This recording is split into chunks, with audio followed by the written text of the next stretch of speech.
But in terms of creating a grade in Resolve that you then want to send back, something that a lot of different camera systems have sort of struggled with, especially over the last couple of years, with being able to output a look from whether you're working in Lustre or Resolve or any number of systems, being able to put that back into the camera and have it actually look right has been quite tricky. Just going to apply the grade that I came up with for this shot on there, and basically when you're in Resolve, usually if you right click on a shot, you can then go and generate a 3D LUT, a cube LUT, which is what you then load back into, for instance, the HD Link boxes that we were talking about before. I'm running the latest version of Resolve, the latest release build, which is 11.2.1.002. And if you right click, you'll see there's an option here for generate 3D LUT, and then in brackets Panasonic VariCam or Panasonic VLUT. So if I do that, it then enables me to export a LUT and tell it where I want that to go. So I haven't actually tried this with the camera yet, but what we'll try doing is saving that LUT out to an SD card and then loading that back into the camera to see how those settings take effect. But essentially, yeah, if you have the chance in pre-production to be sitting in with a colorist and setting a few basic grades, in theory you can go through, like what James is talking about, and set how you want it to look, and then save that as a file that you can then load into the camera. So I'll just reset that. So that's sort of where we started off with. I'll just play through each of the clips. They've shot a chart for each of them. So this stuff was, you were saying, was shot 800 in the street, the alleyway shot, and then the rest is all 5,000.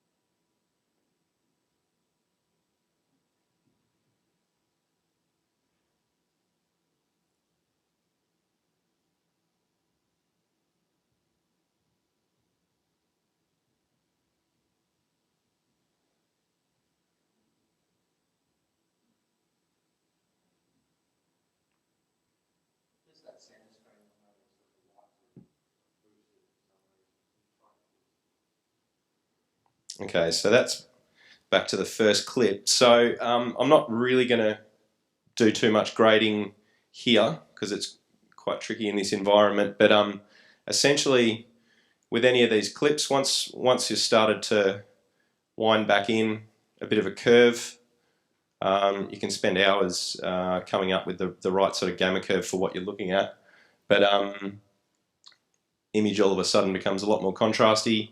If you're looking in the highlights in the background there that are looking quite almost blown out, if we try and pull those down, you'll see there is actually information in those areas up there. Just reset that.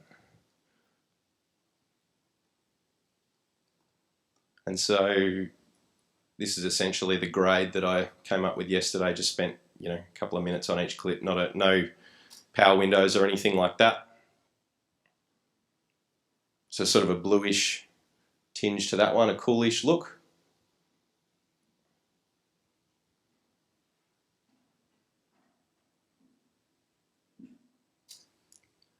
Okay, so this one, just pulled those blacks down a bit to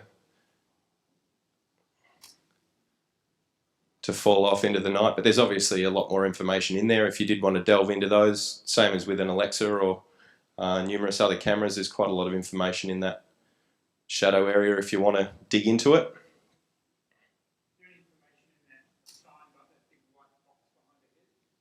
This to the left or to the right there? If I pull the highlights down, just pull up, gain everything right down. So the box to the left, there's still a little bit of detail in there. It's obviously at the fairly bright end of the scale, but yep. And this is 422 codec. The 444 wasn't out when we shot this test. couple of days.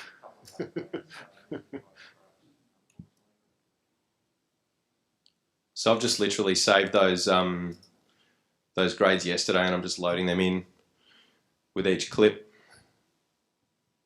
I'll say something on this. See that yellow behind the structure? That usually comes in camera systems on for most camera systems.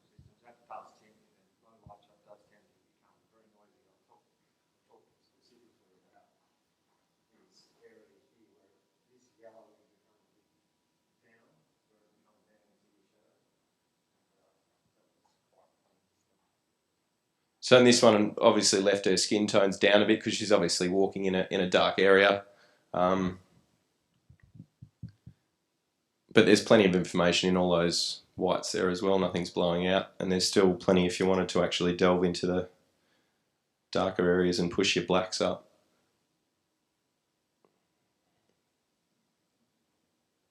Shooting night for day.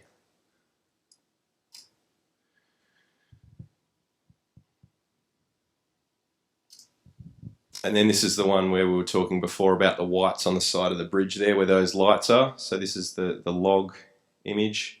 It actually looks quite a bit more contrasty on the TVs obviously than it would on if you were looking at it on the grading monitor. They're usually a lot more neutral.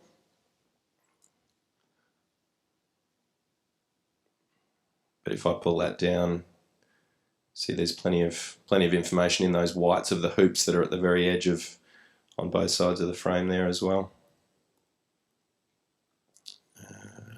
That was the rough grade I came up with for that one.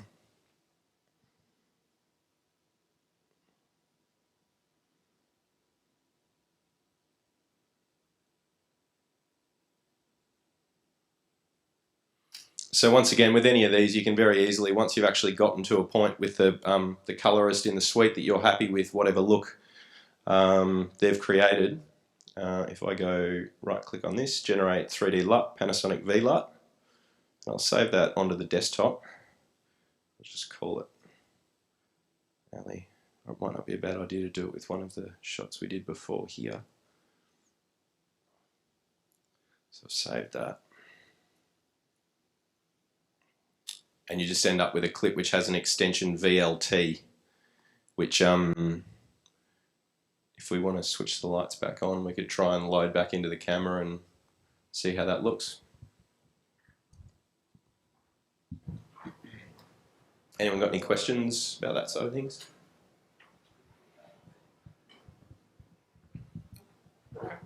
Thank you, Tim. I'll hand back to Rob. Okay, cheers. Thanks for that. Been quite active on social media. Sort of Noel's sort of given us a lot of videos and a lot of testimonials and a lot of bits and pieces to put up there as well. Thank him for that. So yeah, that's where to keep up to date with where we're going. And as Taka said before, it's changing almost on a daily basis where we're going and where our partners are going. I want to say some thank yous. Huge thank you to Sue and Lemac. Stuart Poynton helped us tremendously over the past couple of months. Tim's been invaluable. Their support with lenses, with tripods, with lights has just been fantastic. Obviously, Noel and Con's company is 5Cs. Noel is Noel. And Ben and Peter and the guys at IndieMax have been fantastic. And I guess to point out again with the footage we've shown today, it was test footage. Ben's production, Colour of Eden, that's a bit more than a test, but that was, I mean, I wasn't a whole lot of assistance to the guys. Most of what they did, they worked out themselves. We didn't have a lot of Taka sort of engineering excellence was only a phone call away, but by and large, the 3 productions, they've sort of worked it out for themselves. So that's a great testament to how easy the camera is to get their heads around. Also some fantastic assistance from Canon, from Miller, from Videocraft, Procam and John Barry. So, and also to you too, thank you for coming today. Any sort of final questions before we get back to having another play? No? Yes? Nearly? You can save them for the play. No, it's a PL mount. Panavision have Panavized it, So yeah, as you saw from those photos, I mean, yeah, it is possible to remove them out. So yeah, we could work together with third parties on that. Absolutely, there's scope to do it, but as the camera comes out of the box, it's a peel mount. Yeah. Okay. Now see us after the show, and you'll get one of these incredibly sexy T-shirts. Okay. And we'll also do a prize draw after tonight's session. We're going to draw out one of the Lumix little underwater unbreakable cameras. So if you've got a business card, we'll get a barrel over there. You can drop it into that, and you might win yourself a camera. But you can definitely go home with the T-shirt. No one goes home empty-handed. All right. So yeah, look, thanks again for coming. Appreciate your time. Sure. Yeah. This question came up in Sydney on Wednesday. Not that we're sort of specifically aware of. Cold weather shooting, yeah. It was not snow, but my friend Theo Van Dissen, he's AC guy, shot the Varicam. I shot a pilot with Varicam in Vancouver, winter. Vancouver winter. And he just released some press yesterday, so you can see some his experience in his article. So I guess in terms of operating conditions, I mean the camera is the same operating conditions as our P2 range of cameras. Yep. And yeah, look, the spec 0 to 40 yeah. officially. But every camera we test from -20 to 60. Yeah. So there's no reason it shouldn't be as robust as the current range of P2 cameras in environmental extremes. Okay, playtime. Thanks again.